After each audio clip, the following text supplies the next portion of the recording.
Hello, lovely to see you. Thanks for coming, nice to see you. Welcome, my name's Nick King, I'm Insight Director at AutoTrader. It's lovely to see you. I'm a consumer psychologist.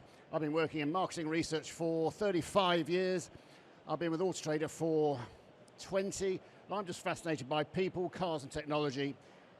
And you're all experts in what you do, and I'd like to give you a story today on how we can convince people to do something different. It's about omni-channel, it's about consumer experience, but it's really about getting people into electric cars, something that they don't particularly want to do, many people. It's a hell of a challenge. So I've always worked in marketing research. I've been with AutoTrader for 20 years.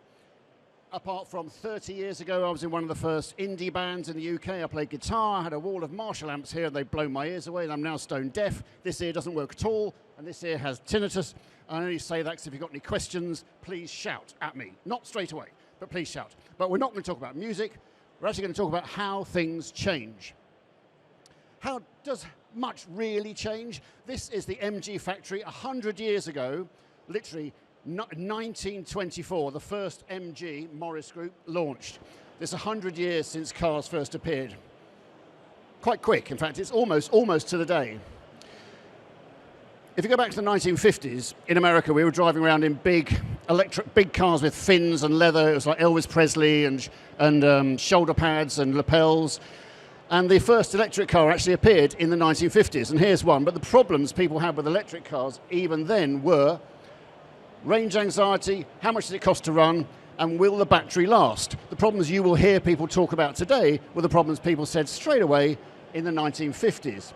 And in the 1950s, GM launched autopilot, which is effectively the car will drive itself. Of course it didn't, and arguably you could say the only difference between a Tesla today and the 1950s was a hyphen, because autopilot on a Tesla is called autopilot without the hyphen. Not a lot really changes. And in the 50s, a lot of manufacturers were trying to establish a new way of selling vehicles. There's a tool at the moment called the agency model, where manufacturers are selling cars direct, and they tried to do it in the 50s too with a brand called DeSoto, which didn't work. But nothing really changes, except when you try and launch something new. So electric cars launch, we had a fast adoption, and it was the early adopters, in any kind of technology, who always get into things quickly, but it has slowed down quite dramatically. The only people buying electric cars at the moment are fleet, lease and rental companies. The consumer, us, have sort of paused. The early adopters have bought one, but we haven't hit everyone else. Retail demand hasn't really recovered. It took off a bit. I'll go into that in a bit more detail in a minute, but it's slowed down because of things like this. We hear bad news, and bad news sells newspapers, sells TV programs. The news loves bad news. Oh, electric cars catch fire. There's long queues at charge points. Car parks could collapse. Well, this is all rubbish. Of course they're not going to collapse. It's tragic to talk about fires, but no, they're way less likely to catch fire than an internal combustion engine car. The clue is in the name, internal combustion engine. They're actually on fire all the time in a controlled manner. Car parks could collapse. No, they're not going to. All cars are heavy. Well, yes, they are heavy. They're no more heavier than some of the big SUVs we've been driving around traditionally. But when you see this, it has an opinion, and you think, oh, yeah, actually, no, I think I believe it. And is it going to turn me off buying a car? Yes, it will turn me off buying a car. I'm far less likely to buy one now, and that's bad news. Therefore, the more you have myths, it makes it even harder to convince someone to get into some new technology. If you've got an EV, you're more likely to stay because you understand it. But there's the challenge. We've got to get people into them. They don't understand it. You will save money if you're charging at home. You'll even save money if you're driving around using street chargers. And the choice has got better too. There's far more cars now you can afford. But it doesn't help when our now ex-Prime Minister changes his mind. For years we've been working to 2035 as the cut-off when you can't buy a new internal combustion engine car. And he says, then it went to 2030, and then he said, oh no, we'll go back to 2035 now. It's like, what? Hang on a minute, I don't really understand. And when we asked a large sample of people, do you understand this? They said, well, actually now I'm less likely to buy one. Does this apply to new and used? No, it's just new. It's confusing, it's not easy, and if something isn't easy, we won't get into it. There's something you may have heard of called the zero emission mandate, which states that every manufacturer's cars sold this year, 22% of them have to be zero emission. 22%. And no manufacturer apart from Tesla, and a couple have actually hit that. This is a big jump, and it's going to stretch to 80% by 2030. So when Sunak said you'll be able to buy a new petrol or diesel car in 2033, 34, you won't. No manufacturer is going to work to that. So it's confusing, it's not easy. We are fuel sensitive as a nation. This hideous chart shows traffic. Now AutoTrader, I don't know if you've heard of AutoTrader, the largest marketplace in the UK. We get 10 to 11 million individuals coming onto the site every month, 90 million visits, loads and loads of data, loads of traffic, and what happens on AutoTrader tends to represent what's happening in the world. When Barbie, the film, launched last year, we got the day it launched, we got a huge spike in people looking for pink cars. When Traitors was on telly, the day it was on, we got a huge spike in people looking for black Land Rover Defenders, because that's what's on the telly. So, this chart shows supply of new electric cars in orange, and the white and red is activity, people coming on AutoTrader and having a look and creating a lead. When the government said it's not going to be 2040, it's going to be 2035 that the ban comes in, the day they said it, we got a little spike of activity. People came onto AutoTrader and went, oh, blimey, better look for an EV. Oh, there aren't many, it's 15 years, that's fine. Then the government said, no, it's not going to be 2035, it's going to be 2030. The day they said it, much bigger spike. Blimey, that's 10 years. I better have a look. Interest begins to grow. We're into 2021. I'm reading the Times, and it says in September, 14 petrol stations were running low on fuel in Kent. I live just outside Kent, and I thought, better go and fill up the car. So I go to the petrol station, a few more people than normal, bit annoying, fill up the car, tell my wife we should fill up your car because it'll be a problem tomorrow. She went, no, it's a storm in a teacup. It'll blow over. Next day on the news, nightmare, panic, pasta, bog roll. It was the fuel shortage. Everyone panicked. It was ridiculous. There was no fuel shortage. It was panic buying. There was a queue a quarter of a mile long outside my local Tesco's, and there were people fighting on the forecourts with knives, and that was the women, and I live in a nice area. Anyway, it was mad. There was no shortage. As the fuel came back into the pumps, interest goes down. Then tragically we have Russia invade Ukraine. Another spike then, the £2 a litre. But what we've got to now is a crossover, and that is the cost of living crisis. Because for everyone in the planet, in and around the end of 2022, it was going to cost us all 4 times more to heat and run our houses. So electricity goes up by 4 times, gas goes up by 4 times. Is now the time to buy an electric car? I don't think so. So no surprise, interest goes down. Meanwhile, supply of EVs has taken off because all the manufacturers are making them. So what then happens is that the prices come down. A huge increase in supply, a lack of demand, prices have to come down, which they have. They were always too expensive. So they're getting some kind of parity now, and we're seeing a similar story with used EVs, same data, used EV stock, interest, a bit of a roller coaster. What's happened now, because prices of used EVs have come down, interest is taking off, finally. Average prices are falling for 7 in 10 new EV models too. We see this all the time, prices are coming down. Last year, there weren't much discounts, but now because of the Z mandate, where all the manufacturers have to shift 22% of their stock, we see massive discounts, huge discounts. Honda Anyone, 21% off. A friend of mine at work got a Honda Anyone, the electric Honda, for £200 a month, no deposit. £200 a month, no deposit for a £50,000 car. Honda are going to lose money selling it, so they stopped doing that. But that kind of thing it helps the consumer. Last year, not many discounts. And this year, loads more, as you can see. Loads more this year. Share of EV leads with discounts last year was 8%, and today it's 51% people looking. So when it's cheaper, of course, it's easier for me as a consumer. There's still an upfront price barrier. In general, they're more expensive an electric car than an ICE, internal combustion engine, but in general, they're coming down. Used EV prices have fallen too, which is good. But we've got to a stage now where we weren't before. If you wanted to buy a car a few years ago, say 20 years ago, you had a choice. As a consumer, you could say, I want to buy a 2 or 3 year old premium car or a new volume car for the same sort of money. So a 2 or 3 year old Audi A4 or a new Ford Mondeo, or a 2 or 3 year old BMW 3 Series or a new Vauxhall Insignia. But you couldn't do that with electric. It was brand new Tesla or very old Nissan Leaf. But now a brand new Nissan Leaf is 29k. It's about the same price as premium brands, Mercedes, Polestar, Tesla, even the Ioniq 5. So choice is here for the consumer. So it's getting better. But by 2030, over a quarter of the cars on the roads, and there are 33 million cars on our roads, are going to be electric. So that's 8 million cars, we think, in just 4 years' time, 6 years' time, if you're lucky. But people don't get it. Big sample, we asked, do you understand the acronyms? Only 29% said, I know what EV stands for, it's Evelyn. No, it's EV. Only 19% said, I know what ICE stands for, it's ice cream. No, it's internal combustion engine. If we use these terms, it's confusing, it doesn't help. There is an elephant in the room. The elephant in the room, as we all know, is something massive that everyone talks about, but we don't acknowledge.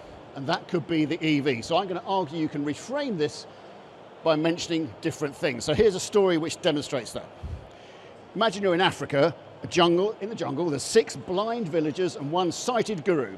And one day an elephant walks into the village and the guru says to each of the blind villagers, you've got 10 seconds to touch this thing we call an elephant and describe it. The first blind villager touches the trunk and says an elephant is like a snake. The second one touches the tusk and says an elephant's like a spear. Next one touches the ear. Elephant is like a leaf. The leg, a tree. The body, a hut. The tail, a vine. Which one of us is right? And the guru says, well, you're all right, but you're all wrong because you can't see the whole thing. And that's the problem with EVs. Range anxiety, charge anxiety. Don't live in a flat, don't live in a house, don't understand the acronyms. There's so many things which are difficult. If you only see the difficult things, you can't get into it. And that could be where we are today. So no driver left behind is, we can't afford to be there. Electric cars are coming, absolutely. They're going to be everywhere. We need to get into these. 4,000 people took part, massive sample to find out. We know who's bought them now, but who's next? Why haven't they bought yet? And who's further away? Of that sample, almost half said, yeah, I'll consider one, but only 1 in 10 said my next car will be electric. Not good enough. Why? Because it doesn't fit my lifestyle. I don't trust them. There's too many barriers. I don't understand. There's a big elephant there. I don't get it. So if you're into it, so half the sample are into it, what words would you use to describe an electric car? They say, well, this is the white car. White columns, they're environmentally friendly, they're modern, they're technologically advanced, cost-effective, reliable. But if you're not into it, you just see the negative. Oh, they're really expensive and they're unreliable. That's the red columns. But they're not really expensive. The prices have come down, but I don't get it. What's the benefits of having one? If you're into it, you say, oh yeah, I'll save money on fuel. They're cheaper to run. They cost less to maintain. But if you're not into it, it's the opposite. The glass is half empty for you. Oh, going to take ages to charge. They need a charge point. Oh, and the cost of electricity. It's expensive. There's the problem. So who's going to be next? This is a standard deviation law of diffusion. It's just a bell chart, then it splits a population into percentiles. We would all fit in different areas here. In tech adoption, different parts take different precedence. So, innovators in tech adoption make up 2.5% of a population. Steve Jobs, Elon Musk, Henry Ford, Richard Branson, tiny percentage. Early adopters, 13.5%, and those are people who've already bought an electric car, or who have the latest watch, the latest phone, the latest laptop. We all know an early adopter in tech adoption. Early majority and late majority, 68%, and that's most people. And then laggards in tech adoption, that's someone probably at home who's still got a dial-up modem and a typewriter. They're probably not going to get into electric cars, so they're the last two. But who can we go after next? Malcolm Gladwell, a brilliant behavioural economist, wrote a book called The Tipping Point. If you're into marketing, well worth reading. Tipping Point talks about why do things tip and spread? Why do we suddenly do things? And he argues it takes about 17% of a population to be doing something before it tips and spreads. And this happened to mobile phones, to SMS text, to Netflix, to Spotify, to Squid Game, that awful program. Only 17% need to be doing something and it will tip and spread. So if we add up innovators and early adopters, they make up 17%. electric cars should spread, shouldn't they? But they haven't. And there's a bias in place, and this is the problem. For the early adopter, they like scarcity. They like to be the first. So when you launch something to an early adopter in tech, the messaging is be the first amongst your friends, first amongst your colleagues, first amongst your neighbors to use, and they like that. But for the early and late majority, they don't like scarcity, they want social proof. What if it goes wrong? How do I know I'll be okay? I don't want to be the first, I'm worried about it. So the messaging should be, join the millions who've already, join the thousands who haven't, you're going to be okay. But when we launch new technology as UK PLC, we tend to go with it's new, it's new, it's new, you're going to love it. And we are at risk of alienating this huge chunk. So, horrific slide. This is the 4,000 people who took part. Demographically, you can see where they are. The further you are along this scale, the more likely you are to have bought one, and that's high-income early adopters. But the further higher up you are on this scale is the opportunity, and there's a really lovely smack-in-the-mouth opportunity, which I'll give you in a sec. If we overlay this with the diffusion, you start to see it more clearly. Early adopters spot the opportunity. Younger, slightly, of course, younger are more into tech than older, as you'd expect. Where you live is important, but actually the massive opportunity is driveway. Yes. There are millions of houses with drives in the UK, millions, and they haven't all bought an EV. If you've got a drive, there's no reason not to have an EV, because what is the average mileage driven by a car per day today in the UK? The average mileage is 6 to 10 miles, that's it, which is go to Asda, go to Sainsbury's, take the kids to school, go to the station. 6 to 10 miles. So even an electric car with a 120-mile range is good enough for 12 journeys before you've got to charge it. But if you've got a home charger, you're going to be fine. I can't do 700 miles in one hit. I can't drive to Scotland from Bromley, where I live.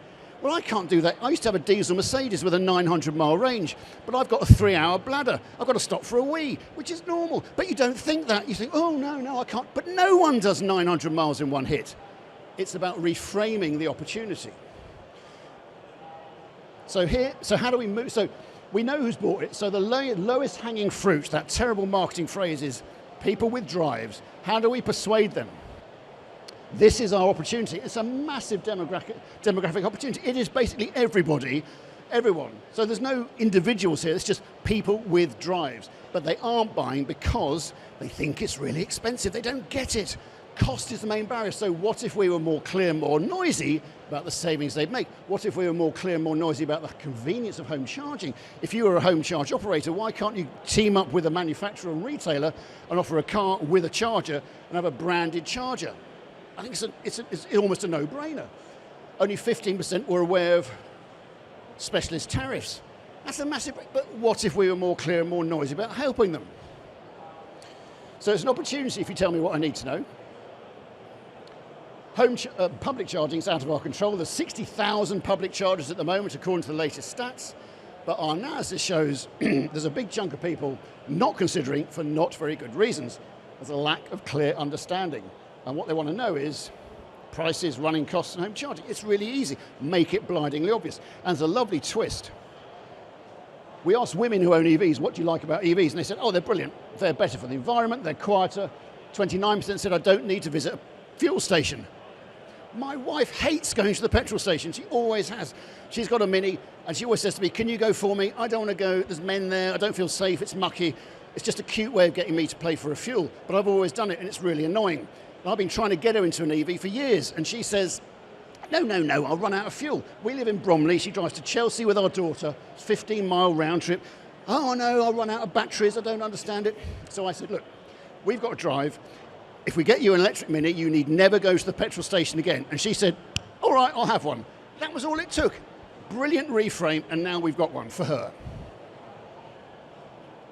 So the elephant in the room actually is, if anyone's driven an electric car, the first thing you feel is they are fun. Instant torque, whatever you're in. Good enough range for 99% of the journeys you're going to do. Yes, it's difficult to do a long journey, but you're not going to do that very often. And you'll save the planet. So, this is the top MG retailer in the country. This is called Luscombe's. They're in Leeds. I know them well. Robin Luscombe owns the company. This is one of their cars. If you were looking at this, you've got a drive and you're looking at this. They've got 57 images, reviews. As you scroll down their page, they show you in plain English Details, battery size, range, plug type, charge type. Then scroll down. Why buy an electric car? What are the benefits? Well, you're going to slash your running costs, pay no tax, a smoother drive, fast, easy charging, growing infrastructure. There's a ban coming. What's it going to cost me to charge my electric car? What will I save running my electric car? Frequently asked questions. What's the best home charger? Well, we recommend this. Is it like driving a milk float? Because milk floats are crap, aren't they? No, it's nothing like a milk float. Electric cars are much better now, but you might have those kind of problems. Who would you recommend to buy an electric car? Well, they're not for everybody, but actually reframe it and make it obvious. So, where do I charge one? Here's a link to ZapMap. So if you were sat at home with a drive thinking, I'd like to get into electric cars, but I'm not sure, and you just saw that, is there any reason why you wouldn't at least give them a call? And they have sold 5,000 EVs this year because they are reframing it and making it easy. So the elephant in the room actually isn't an elephant in the room if you reframe, you make it easy. One question you could say is not how many miles you do in a car, but how much time do you spend in your car? What's the average journey? Well, my average journey is 20 minutes. Yeah, you're not going to do more than 20 miles in 20 minutes, are you? Oh no. Yeah. So reframing, I think, is the way forward. So when I was coming up with the analogy of the elephant, I didn't realize, but at the same time, when I came up with this, Ganesh, who is the Indian goddess deity who appears as an elephant, is actually called the remover of obstacles. So it's the complete opposite. So think about elephant and think positives. So the information they need to know is clarity. It's reframing. Prices, running costs, home charging, but reframing. If you do that, you can apply that to anything, really. Thanks very much for listening.